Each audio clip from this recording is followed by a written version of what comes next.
오늘은 예수님께서 미워하신다고 말씀하신 니골라당이란 무엇인가에 대해서 말씀 전하도록 하겠습니다. 니골라당이란 발람의 교리를 붙잡는 자들입니다.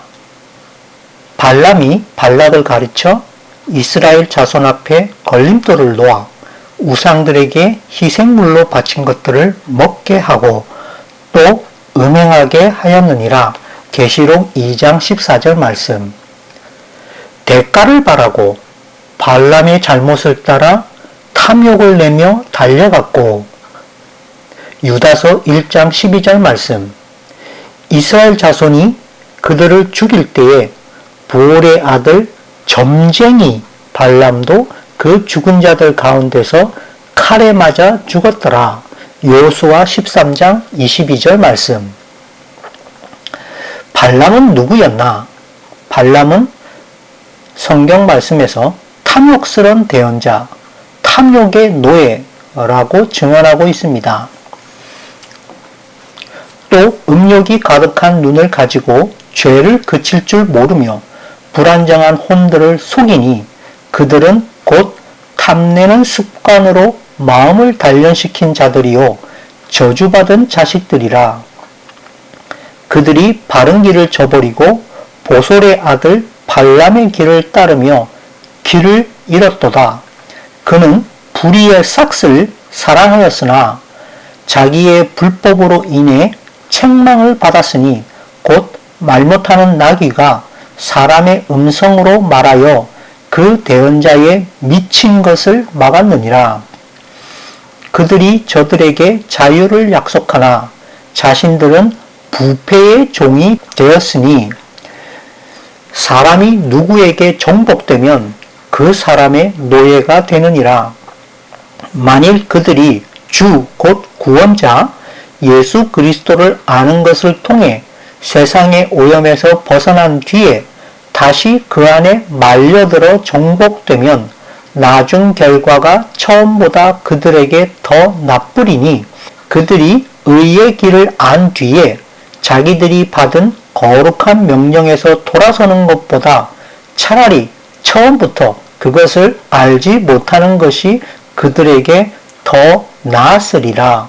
베드로후서 2장 말씀입니다. 이 니골라당이란 교권주의자들을 말합니다. 예수님께서는 새언약 시대에 핏값으로 세우신 교회 내에서 목회자와 평신도를 차별하지 않으셨습니다. 비록 각자의 은사가 다르고 직분은 다르지만 목회자, 평신도 할 것 없이 거듭난 그리스도인은 모두 다 그리스도 안에서 한 몸을 이루는 지체요 형제 자매이며 기름 부음을 받은 왕가의 제사장들이라고 말합니다.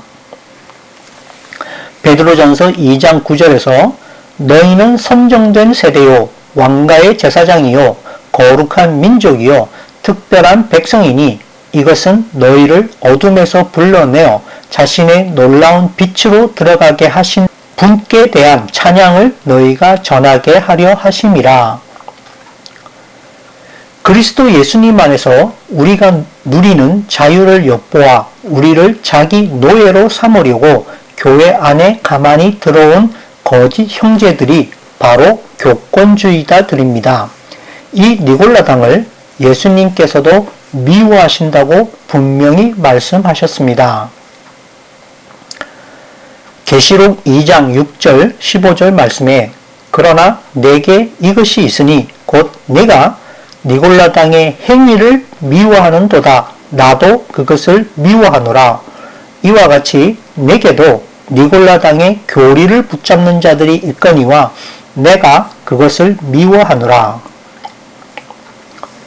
현대에도 니골라당이 있습니다. 분명 있습니다. 땅에 있는 자를 너희 아버지라 부르지 말라. 너희 아버지는 한 분, 곧 하늘에 계신 분이시니라. 마태복음 23장 9절 말씀. 로마 가톨릭 교회의 성직자들을 신부라고 부릅니다. 신부란 Godfather, 하나님 아버지란 뜻이요. 하나님 한 분 외엔 아버지라 부르지 말라는 말씀에 위배됩니다. 뿐만 아니라 오늘날 목사들을 특별히 하나님을 섬기는 1인 제사장이요 사도의 권위를 계승한 유일한 성직자라고 부르지 마십시오. 고린도후서 4장 5절에서 사도 바울도 오직 주 대신 그리스도 예수님과 또 예수님으로 인해 너희의 종된 우리들은 라고 사도 바울은 말했습니다. 예수 그리스도께서 새 언약의 피로 세우신 이 교회는 그 옛날 12사도들과 하나님의 대언자들의 터 위에 세워진 그 교회입니다. 예수 그리스도의 교회를 성령께서 세우신 터가 아닌 다른 터 위에 세워선 안 됩니다. 그것은 다른 복음입니다. 로마 가톨릭 사제들이 사도의 권위를 계승했다는 말은 거짓입니다. 사도행전 20장 30절 말씀에 또 너희 가운데서도 제자들을 끌어내어 자기들을 따르게 하려고 왜곡된 것들을 말하는 사람들이 일어나리라. 초대교회 시대 이후에 모두가 예수님과 사도들의 가르침을 버린 것은 아닙니다. 예수님의 가르침대로 따르지 않았을 뿐입니다. 오늘날에도 예수님은 여전히 모든 기독교인들의 존경의 대상입니다.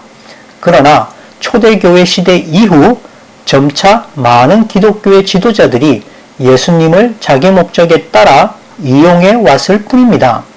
저마다 다른 주장을 하고 서로 반목하면서도 각자 자기야말로 예수님의 가르침을 제대로 이어받았다고 주장합니다. 초대교회 시대에는 제사장이나 오늘과 같은 전임, 풀타임 담임 목사가 없었습니다. 그러므로 생활비로 받는 품삯도 없었습니다. 자비량 목회 또는 순회 목회자들이었습니다. 연보는 가난한 이웃, 자기 교회 안에 믿음의 식구들을 또 가난한 이웃 교회들을 구제할 목적으로 거둔 것입니다. 그들 모두 자신의 필요에 따라 예수님을 이용했습니다. 그러므로 만약 예수님께서 오늘날의 기독교회를 보신다면 나는 예수쟁이가 아니야 라고 말했을 것입니다. 물론 오늘의 기독교회들이 예수님을 버리진 않았습니다. 그러나 초대교회 시대 이후 기독교회들 안에 횡행해 오고 있는 탐욕과 부패 및 혼돈은 예수님께 대한 명백한 배신입니다. 왜 이렇게 됐을까요? 초대교회 시대 이후 교회가 양적으로 성장하면서 그간 복음을 위해 사도들과 함께 행동했던 교회 지도자들 가운데 부패와 타락의 전조가 보이기 시작했습니다. 즉 불의의 품삯을 탐하는 발람의 후예들이 나타나기 시작한 때문입니다. 예수 이름을 파는 가룟 유다들이 교회 안에 교회를 말려 죽이려는 가라지로 막 자라나기 시작했습니다. 예수님께서도 이들을 미워하신다고 말씀하신 까닭입니다. 이들 교권주의자들 때문에 오늘날까지도 기독교회들의 예수님과 사도들의 가르침에서 벗어난 교리적 부패가 극한에 달하게 된 것입니다. 예수님께서 말씀하신 가라지가 교권주의자들, 이른바 주의 종들을 어떻게 알 수 있느냐고요? 마태복음 13장 그리고 15장 말씀에서 이 점을 분명하게 알 수 있습니다. 그분께서 그들에게 다른 비유를 들어 이르시되 하늘의 왕국은 마치 좋은 씨를 자기 밭에 뿌린 사람과 같으니라. 그러나 사람들이 잠든 사이에 그의 원수가 와서 곡식 가운데 가라지를 뿌리고 자기 길로 가매 잎이 나고 열매를 맺을 때에 가라지도 보이거늘 이에 그 집 주인의 종들이 와서 그에게 이르되 주여 주께서 주의 밭에 좋은 씨를 뿌리지 아니하였나이까? 그런데 가라지는 어디서 생겼나이까? 하매 그가 그들에게 이르되 원수가 이렇게 하였구나 하니 종들이 그에게 이르되 그러면 우리가 가서 그것들을 뽑아 모으기를 원하시나이까 하거늘 그가 이르되 아니라 너희가 가라지를 모으다가 그것들과 함께 곡식까지 뽑을까 염려하노라. 둘 다 수확 때까지 같이 자라게 두어라. 수확하는 때에 내가 거두는 자들에게 말하기를 너희는 먼저 가라지를 함께 모아 불태우게 단으로 묶되 곡식은 모아 내 곡간에 넣으라 하리라 하시니라. 그때에 예수님께서 무리를 멀리 보내고 집으로 들어가시니 그분의 제자들이 그분께 나와 이르되 우리에게 밭의 가라지 비유를 밝히 말씀해 주옵소서 하며 그분께서 그들에게 응답하여 이르시되 좋은 씨를 뿌리는 자는 사람의 아들이요 밭은 세상이요 좋은 씨는 왕국의 자손들이로되 가라지는 그 사악한 자의 자손들이니라. 가라지를 뿌린 원수는 마귀요 수확하는 때는 세상 끝이요 거두는 자들은 천사들이니 그런즉 가라지를 모아 불에 태우는 것 같이 이 세상 끝에도 그러하리라. 사람의 아들이 자기 천사들을 보낼 것이요 그들이 실족하게 하는 모든 것과 불법을 행하는 자들을 그의 왕국에서 모아다가 불타는 영광로 속에 던져 넣으리니 거기서 통곡하며 이를 갈미 있으리라.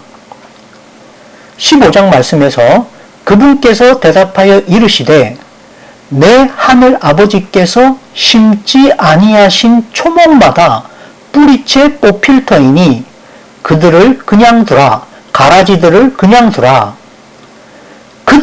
가라지들은 눈먼 자들을 인도하는 눈먼 지도자로다. 가라지는 눈먼 지도자라고 분명히 말씀하셨습니다. 눈먼 자가 눈먼 자를 인도하면 둘 다 또랑에 빠지리라 하시네. 이 말씀에서 보는 바와 같이 예수님께서 말씀하신 가라지는 교회 안에 있는 교권주의자들, 이른바 주의 종들을 가리키는 것을 분명히 말씀하셨습니다. 마태복음 28장 18절 20절 말씀에 그 뒤에 11제자가 갈릴리에 가서 그분을 보고 그분께 경배하더라. 예수님께서 그들에게 제자들에게 나와 말씀하여 이르시되 하늘과 땅에 있는 모든 권능이 내게 주어졌느니라. 그러므로 너희는 가서 모든 민족을 가르치고 아버지와 아들과 성령의 이름으로 그들에게 침례를 주며 내가 너희에게 명령한 모든 것을 그들에게 가르쳐 지키게 하라. 보라, 내가 세상 끝까지 항상 너희와 함께 있으리라 하시니라. 아멘. 여기서 말하는 그들 또는 너희들이란 말은 그 당시 말씀을 듣는 11 제자에게 직접 하신 말씀이지만 동시에 간접적으로 이 말씀을 전해 듣는 모든 신자들에게 하신 말씀입니다. 왜냐하면 예수 그리스도께서 세상 끝까지 우리와 함께, 우리 교회와 함께 계실 것이기 때문입니다. 땀 흘려 일하는 모든 직업이 다 성직입니다. 모든 신자가 다 거룩한 소명을 가진 성직자입니다. 그럼에도 불구하고 어떤 전제 아래에서 장로와 집사가 평신도라면 목사도 당연히 평신도입니다. 모든 평신도가 사실상 성직자인 개혁교회에서 별도의 특별한 신도나 성직자란 결단코 있을 수 없습니다. 다만 사랑과 섬김으로 가슴이 불타는 사역자들만 있을 뿐입니다. 예수님께서는 우리 믿는 무리들을 제자로 부르셨습니다. 모든 하나님의 성도들이 이 부르심의 명령을 받았습니다. 이 세상에서 하나님의 성도들 위에 더한 권위는 없습니다. 물론 세상을 향한 하나님의 교회는 권위가 있습니다. 하나님께서 우리에게 부여하신 성도의 권위는 세상에서 하나님의 명령을 따라 구원과 영생의 복음을 전하는 제자의 권위입니다. 사도란 예수님께서 초대교회의 신속한 복음사역을 위해 특별히 증인들 중에서 12명을 직접 따로 세우신 바로 그 제자들입니다. 또 바울 서신들에서 바울과 바나바를 포함해서 사도의 권위가 부여된 하나님의 대언자들인 파송, 선교, 사역자들을 말합니다. 성령 하나님께서는 오늘날 어느 특정인에게 사도들을 계승한 권위를 주신 적이 없습니다.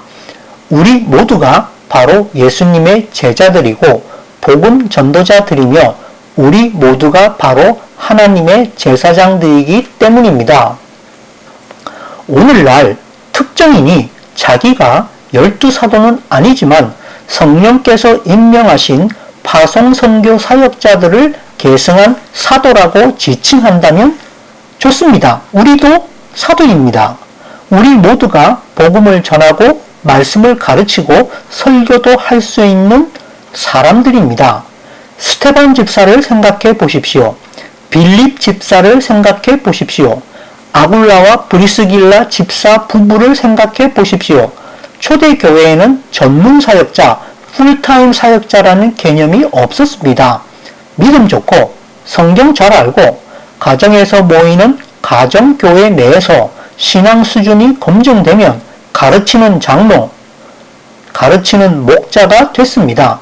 초기 기독교 공동체의 역사는 그리스도를 따르는 사람들이 모여서 12사도들처럼 먼저 깨닫고 예수님의 증인이 된 사람들이 성경을 가르쳤고 그 모임을 치리했습니다. 그리고 그 가르침을 배운 사람들 가운데 또 다른 지도자가 될 사람들을 제자로 세웠고 그들이 교사와 치리자의 역할을 이어갔습니다. 어느 누구도 제도적인 신학교에서 학문적 훈련을 거쳐야만 지도자로 임명되고 선출되는 법이 없었습니다. 12사도들은 다음과 같은 성령의 은사들을 행했습니다. 그러나 비록 초대교회 시대에는 존재하였지만 지금은 존재하지 않는 은사들로서 사도들이 행했던 대언하는 것, 방언하는 것, 방언 통역하는 것, 병 고치는 것, 기적들을 행하는 것 등의 선물은 성경이 완성된 이후에는 그치게 되었습니다. 사도와 대언자도 사라지게 됐습니다. 만약 누가 진짜 예수님께서나 성령님께서 직접 세우신 사도라면 당연히 이와 같은 기적들을 행할 수 있어야 할 것입니다.